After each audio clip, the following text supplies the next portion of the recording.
Quais as lições que nós podemos tirar do Super Mundial que está acontecendo nos Estados Unidos?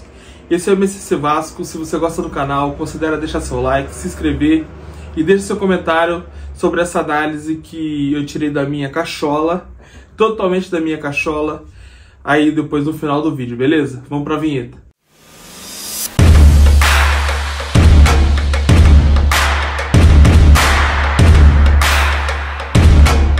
Cara, eu tava pensando aqui, o que a gente pode tirar de lições desse Super Mundial em comparação com os times brasileiros, fazendo um paralelo com o Vasco e com o Campeonato Brasileiro, que o Super Mundial pode nos contar. O Super Mundial, ele é a maior democratização do futebol no século XXI. Ele tá colocando o time do mundo inteiro, vários times, são 32 times do mundo inteiro, de várias formas, de vários níveis diferentes, tanto a primeira classe da Europa, a segunda classe, a primeira classe da América do Sul, a primeira classe da África e da Ásia, e também da Oceania, com Auckland. Então, a gente teve todos a maior possível democracia no futebol tá acontecendo nesse Super Mundial. E os níveis se equipararam, né? Muitos níveis se equipararam. A gente viu muitos times que a gente julgava que seria muito dominante, tendo muito problema para jogar contra brasileiro, contra argentino, contra africano, contra asiático, né? Que são os times lá da Arábia. Então, cara, contra o Miami, o Inter Miami, que é o time do Messi. Então a gente teve muita equiparação de força, sabe? E eu tava pensando como que a gente pode traduzir isso para nossa realidade hoje, que é o Campeonato Brasileiro. Como que a gente pode traduzir isso para o Vasco? E cara, eu tava pensando, de verdade, que o Campeonato Brasileiro, ele é muito mais forte do que a gente imaginava. Ele é muito mais forte do que a gente imaginava. A gente acha que você pode fazer um timinho mais ou menos ali, você vai ficar em 15º, não vai cair. Mas, cara, timinho mais ou menos não rola mais no Campeonato Brasileiro. Quando a gente fez timinho mais ou menos, a gente teve problema lá atrás. E agora, então, tá cada vez pior, cara. Cada vez os times têm mais investimento, as coisas estão mais... os processos estão mais prontos, os times, o nível tá mais elevado. E se a gente fizer timezinho não, vou fazer um time aqui pra ficar em 13º, a gente vai tomar na cabeça. A gente vai tomar muito na cabeça. Cara, uma coisa que a diretoria, na minha opinião, precisa entender assistindo esse Super Mundial, e foi uma coisa que eu coloquei na minha cabeça, é que a gente não pode ficar com com jogador que precisa ainda de uma longa adaptação do Campeonato Brasileiro. O que eu quero dizer com isso? A gente vê um time da Turquia. Tá lá um time lá da Turquia.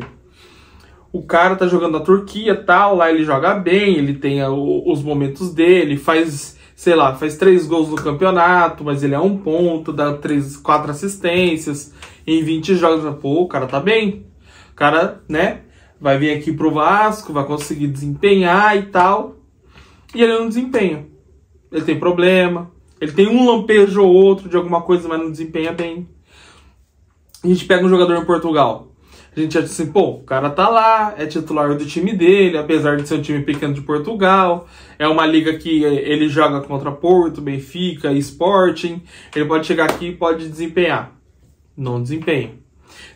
Não tô falando nenhum jogador específico, tá? Eu tô dando hipóteses aqui pra gente poder pensar. E também para os próximos jogadores que o Vasco vai contratar. O cara tá lá no leste europeu, tá na Ucrânia, tá na Rússia, tá, sei lá, numa Polônia da vida, mas um lugar mais remoto do futebol. Então, assim, não, acho que lá ele pode dar um caldo aqui no Brasil e tal, não sei o quê. E o cara não rende. E por que isso acontece? Porque o nosso futebol, além dele ser muito competitivo, ele é muito desgastante fisicamente. Então, num futebol que é menos competitivo e menos desgastante fisicamente, os caras vão ter mais facilidade de jogar. eles vão se sentir menos. E outra. Eles têm menos pressão. Talvez exceto os caras que jogam na Turquia, porque na Turquia também a pressão é enorme. Mas se ele joga no time pequeno da Turquia, ele não tem muita pressão também. Mas nos outros times, cara, em Portugal não tem pressão, Polônia, leste europeu e tal, não tem pressão, velho, não tem pressão, não tem. Igual o do Brasil, igual o time grande do Brasil, não tem. Então o cara sente tudo isso chegando aqui, que ele acha que ele vai deslumbrar, ele vai deitar aqui jogando e tal, e ele dá uma deslumbrada antes, e na hora que ele vai jogar ele não consegue. Ele não consegue desenvolver o futebol dele. Por quê? Porque aqui o futebol é muito competitivo, o futebol é muito agressivo, o futebol é muito físico. E além de tudo isso é técnico. Se você errar tudo isso, você toma 6, você toma 7, você toma 5, toma 4 gols assim, ó. Você não quer esperto. Então eu acho que isso é um caminho que a diretoria precisa tomar, de subir um pouco o sarrafo nos times que vai... nos jogadores que vai captar no mercado. Que o cara, ele precisa ter um nível um pouco acima para ser contratado pro Vasco. Porque ou então beleza, você quer contratar um cara que vai ser só um reserva ali, entrar de vez em quando, aí beleza, aí pode ser esses jogadores assim. Agora, se você vai contratar um jogador que precisa jogar de titular, ele precisa estar voando no time nessas ligas para ele poder jogar no Vasco. Senão, cara, vai ter muito problema pra gente. Muito mesmo.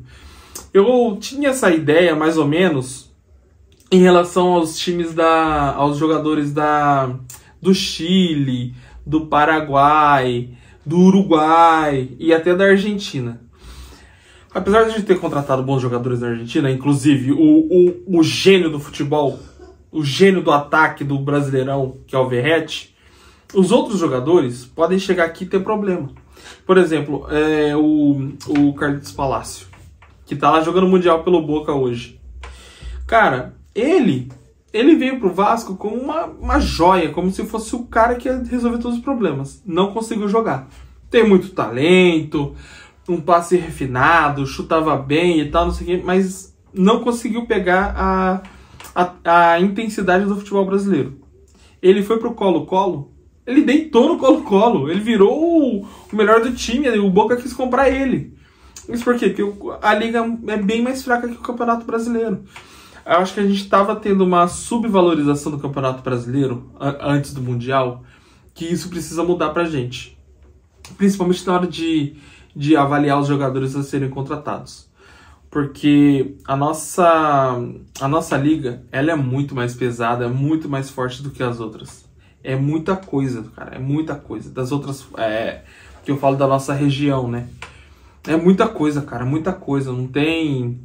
Acho que o espaço pro erro tá cada vez menor e a gente vai precisar ter mais um critério muito mais... muito mais elevado na hora de avaliar um jogador. Na hora de ver se o jogador vai performar aqui, ele vai ter que ter a técnica, ele vai ter que estar saudável, ele vai ter que ser forte fisicamente, vai ter que ter tudo isso. Senão a gente não vai conseguir... não a gente, não o Vasco só, né? Mas o jogador em si não vai conseguir desempenhar o futebol que é necessário para ele. Essa é a minha humilde opinião, que o jogador não vai conseguir. E para melhorar tudo isso, tem ainda um problema, que é para nós, pro Vasco, que é um time grande, que são os times de menor expressão organizados. Porque os caras não têm pressão também. E a pressão da nossa torcida, quando eles jogam em São Januário, é ruim pro adversário. Mas quando o Vasco joga fora, e aí o pessoal tá aqui em São Januário, tá aqui em casa assistindo em São Januário, e não tem o apoio da torcida no estádio, a pressão vira pro nosso lado. E os caras jogam sem pressão, os caras tocam a bola, parece que corre até melhor. É um fenômeno que acontecia com o Atlético Paranaense. Até 2024, o Atlético Paranaense tinha um negócio na Arena da Baixada, que, cara, você jogava lá, não sei se vocês repararam isso, depois me conta aí se vocês repararam isso, conta aí no comentário, que eu acho que alguém aí reparou esse negócio. Você ia jogar na Arena da Baixada, cara, parecia que os caras corriam mais. Parecia que os caras... você dava um pique pra correr, seu jogador e o jogador dos caras saíam do mesmo lugar. O jogador deles chegava antes, o seu chegava cansado e não conseguia pegar a bola. Cara, eu achava isso uma coisa assim. Eu falava, como que isso acontece, velho? Como que isso acontece? Os dois jogadores saíram da mesma posição, ao mesmo tempo, e o jogador dos caras ganhou na corrida. E quando eles estavam fora de lá, era o contrário, eles não chegavam na bola. E era era uma loucura esse negócio na minha cabeça. Até hoje eu não entendo por quê. E isso parou de acontecer no ano de 2024. Que eles tiveram problema, eles jogaram mal e caíram, inclusive. Então, eu acho que isso é muita coisa que a gente precisa olhar na hora da avaliação dos jogadores que a gente vai contratar. Porque, só para dar um exemplo, vou dar um exemplo de um jogador, tá? Um jogador que eu torci muito para dar certo aqui, que é o Maxime Domingues. Cara, eu achei que esse cara ia jogar muito bem no Vasco. Eu vi os jogos dele, eu pesquisei alguns jogos para ver como que ele jogava, eu vi como que ele performava, vi os vídeos, os edits e tal, e tudo. Tudo essas coisas eu vi dele, quando ele chegou pro Vasco. Falei, pô, esse cara vai se dar bem, vai jogar e tal, vai pelo menos entrar frequentemente ali, pelo menos alguma coisa disso vai acontecer. Ele não conseguiu jogar. Ele não conseguia, a bola queimava no pé dele. E parecia que isso acontecia só que no Vasco. Por quê? Porque tem uma adaptação no futebol que ele jogava mais solto, ele estava mais adaptado, era uma liga mais fraca. Agora a gente entende que a liga portuguesa é uma liga mais fraca que a liga brasileira. O mediano ali, os caras são fraquíssimos em comparação com o mediano do Brasil. Então a gente precisa vai precisar ter esse critério o tempo todo. E agora eu acho que ele tá jogando bem lá no time lá da MLS que ele tá jogando agora. Mas essa foi a análise. Se você curtiu, gostou, ou se você discorda frontalmente do que eu falei e fala assim, o Moisés está falando a maior besteira do mundo, coloca nos comentários, beleza? Muito obrigado pela sua audiência, pelo seu tempo. Esse é o MCC Vasco, tamo junto, valeu!